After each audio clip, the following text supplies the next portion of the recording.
భారీ సభ ఎంతలా అంటే వేదిక మీదే 500 మంది ఆసీనులయ్యారు. లక్షలాది మందితో తాడేపల్లిగూడెంలో తెలుగుదేశం పార్టీ మరియు జనసేన కలయికతో తొలి జెండా సభా ప్రాంగణం పోటెత్తింది.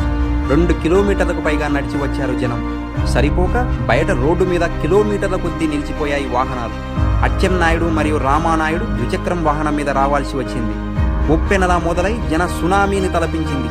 జెండాలు చేతబూని మహిళలు సైతం చివరి వరకు రెపరెపలాడిస్తూ మనసులతో ఆశీర్వదిస్తూ సమరోత్సాహంతో జయ జయధ్వానాలు చేశారు. ఈ ఉమ్మడి పార్టీల సభను ఆయా పార్టీల యూట్యూబ్, సోషల్ మీడియాల ప్రత్యక్ష ప్రసారాలలో వీక్షించిన జనం టీడీపీ అధినేత చంద్రబాబు, తెలుగుదేశం పార్టీ, టీడీపీ, జనసేన పొద్దున ప్రింట్ మీడియాలో వచ్చిన వివరాలు చూసి యావత్తు ఆంధ్ర ఉప్పొంగింది. ఇది మార్పునకు సంకేతం.